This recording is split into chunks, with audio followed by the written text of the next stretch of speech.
Quem mandou aqui também tem muito assunto de morte aqui. O povo tá preocupado com a morte. Eu sempre digo que o melhor jeito de entender a morte é vivendo bem, viu, gente? Não precisa ficar tão preocupado não, porque morrer todo mundo vai morrer mesmo, não vai ter jeito. Então, a hora que chegar, a gente enfrenta, não é? Que ficar criando muito conflito, né, Maurício? Você tem medo de morrer? Às vezes eu tenho medo de viver, né?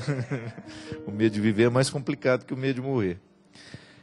A Maria da Conceição Santos da Anunciação, lá de Camaçari. Não, é isso mesmo, né? Escreveu assim: Padre Fábio, quando eu tinha 6 meses de vida, minha mãe faleceu. Mas até agora choro e escrevo cartas para minha mãe. Quero saber por que estou assim, até hoje. Na verdade, o processo de encarar a morte de alguém, ele se diferencia demais, né, de uma pessoa para outra. Há pessoas que já começam a organizar o luto após o acontecimento. Até a gente estava falando dessa história do acidente, né? Por que é tão sofrido para esses familiares enfrentar essa situação? Porque não tem o sepultamento. Quando você fica nessa espera dolorosa, né? Porque você não tem o ritual da morte nos ajuda a viver o processo do luto.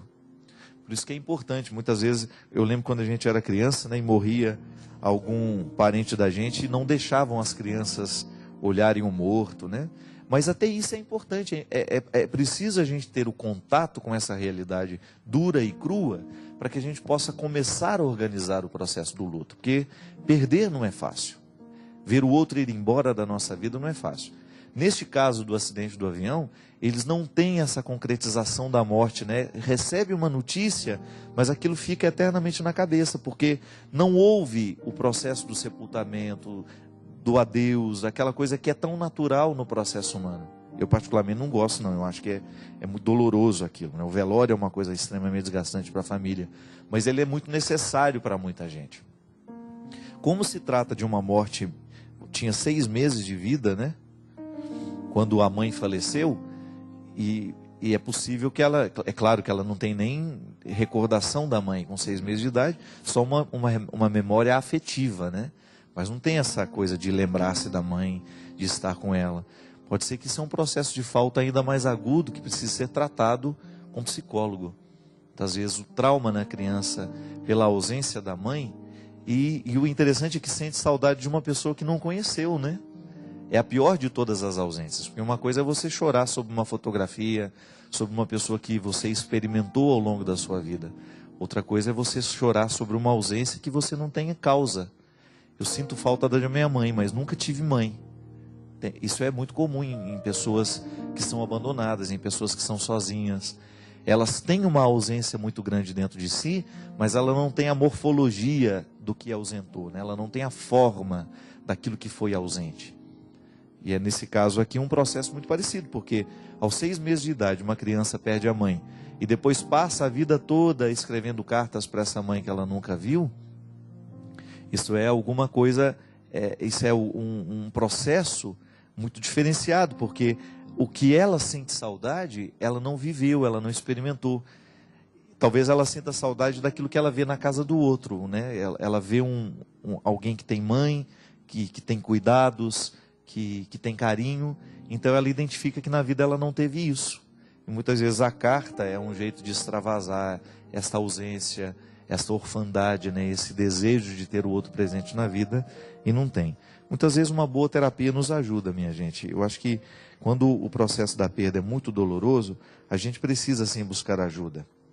Precisa buscar ajuda porque nem sempre a gente consegue vencer os nossos medos sozinhos, né?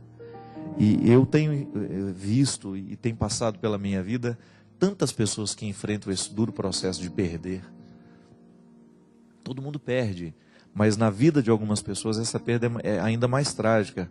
Uma coisa é você perder a sua mãe depois de ter vivido muitos e muitos anos, quando ela já estava velhinha, né? E quando ela já tinha experimentado a vida na sua boa parte.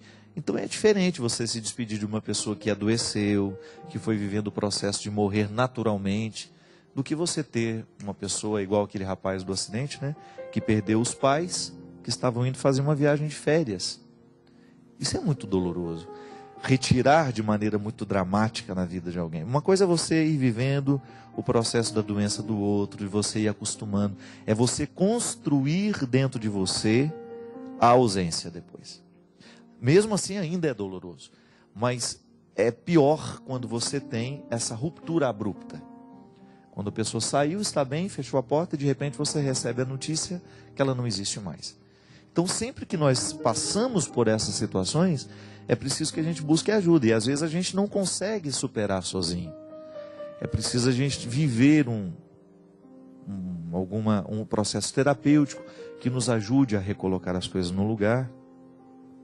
Eu particularmente penso, minha gente, que quanto mais a gente busca, logo após a morte, logo após a perda, recomeçar a vida e dar o andamento para as coisas, eu sei que é sempre difícil, mas quanto mais a gente se empenha para a gente poder voltar à vida ao normal, maior será a nossa capacidade de superar a dor. Não é que a gente vai deixar de amar a pessoa, não é que ela vai esquecê-la, não é que a gente vai esquecê-la, mas a gente vai colocar a vida no lugar. É como colocar a vida nos trilhos, né? O trem descarrilhou, o momento da morte é como se o trem tivesse descarrilhado. Mas depois a gente começa a reorganizar, coloca as coisas no lugar e vamos.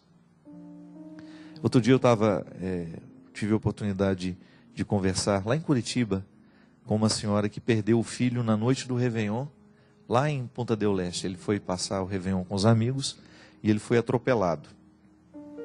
E ela estava dizendo para mim que ela tinha dificuldade de mexer no quarto dele. Então o quarto estava todo pronto, como se ele fosse voltar. E eu achei interessante porque no relato da dor daquela senhora, ela tinha dificuldade de voltar a sorrir, ela tinha dificuldade de fazer as comidas que o menino gostava e que, por exemplo, a família tinha uma tradição de fazer o churrasco todo domingo em família. Ela nunca mais permitiu que o churrasco fosse feito. Porque é uma maneira de preservar o filho. É como se ela estivesse querendo dizer que não fazendo o churrasco, a gente demonstra a nossa tristeza.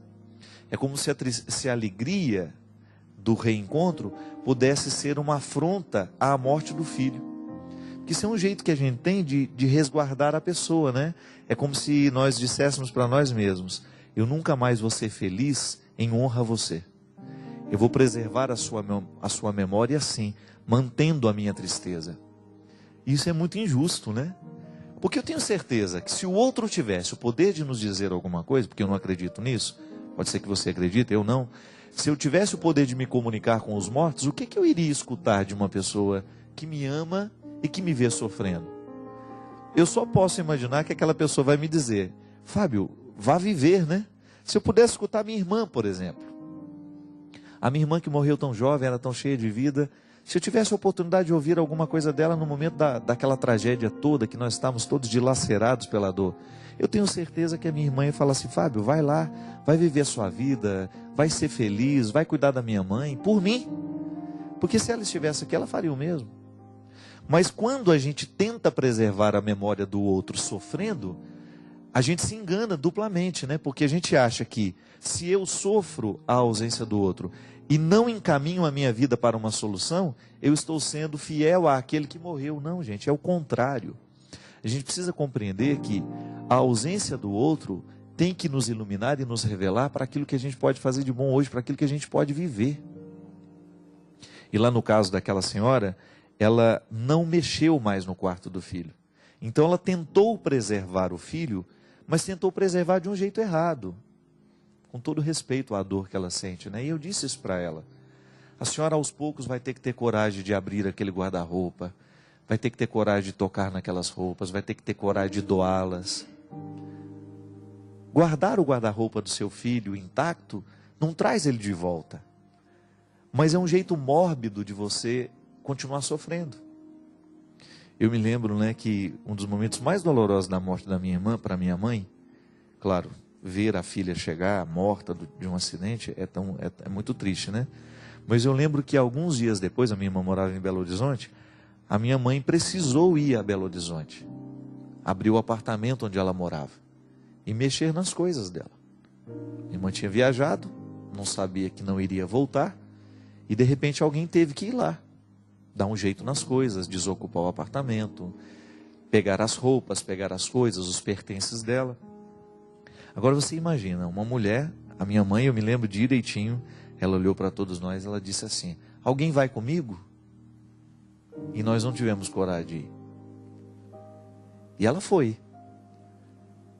E eu me lembro que foi um dos relatos mais bonitos que eu ouvi da minha mãe, assim, né? De quando ela começou a abrir o guarda-roupa e pegar cada peça de roupa e colocando dentro da mala.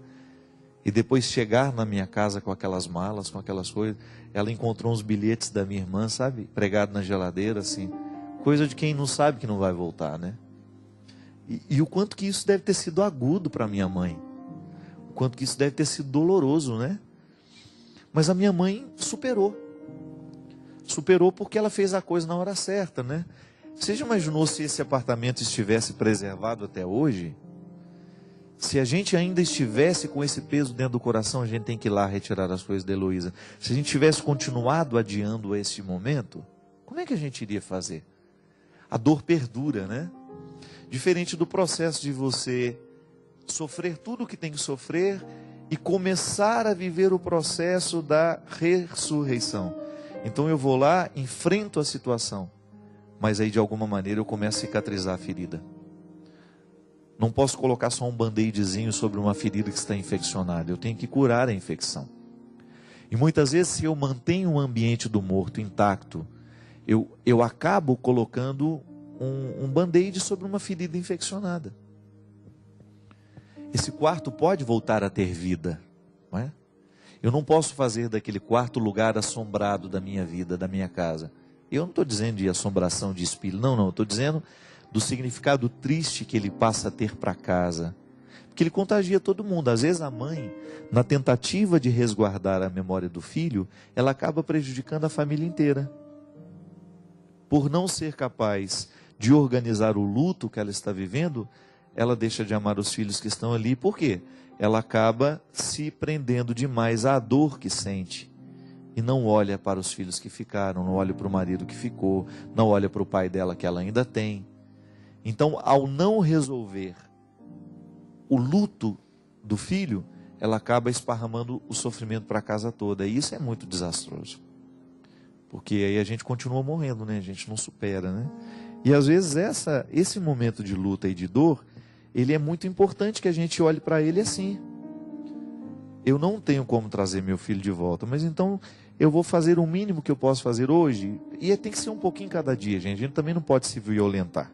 Eu disse isso para aquela senhora. Eu falei: olha, respeite o seu tempo de tristeza. Só fique atento para que este tempo não passe a ser a vida inteira. Ela era uma mulher dinâmica, trabalhava. Eu falei: volte a trabalhar aos poucos. Não precisa ser o dia inteiro, mas saia da casa da senhora, ainda que seja para ficar. Eles têm uma livraria lá em Curitiba. Saia para ficar um pouquinho na livraria. Dê ao seu coração essa oportunidade de começar a vencer a morte do seu menino. E o momento que eu arranquei um sorriso dela foi ele, né? Ele era um menino feliz e ela sorriu: padre, muito feliz. Um menino que ninguém tinha, não tinha tempo ruim com ele. Falei: pronto, comece a partir disso. A senhora acha que o filho da senhora está feliz em saber que a senhora está mergulhada numa depressão por causa da morte dele? Não pode ser assim. Gente, é duro demais. Eu sei que é duro. É muito triste a gente ter que conviver com essas rupturas. Mas a gente não tem o que fazer. A gente não tem como mudar a vida. Agora, o que nós podemos fazer para que esse momento seja mais suportável? Não é? Alguma coisa ficou. Alguma coisa nos resta. Não nos foi retirado tudo. Aí a velha história do início do programa. A gente tem que ser guerreiro e a gente tem que ser menino. Mostrar a fragilidade. Ser simples na maneira de lidar com o que sofre, com o sentimento que tem. Mas também a gente precisa ter esta coragem de empunhar as armas que nos restaram para que a gente possa vencer a batalha. Porque senão a gente vai ser sufocado pelo momento. E às vezes o sufoco do momento, nessa dor aguda que muitas vezes nós vivemos e nós enfrentamos, a gente acaba perdendo a sabedoria de como continuar a vida. E é isso que a gente precisa ter sempre diante de nós, né?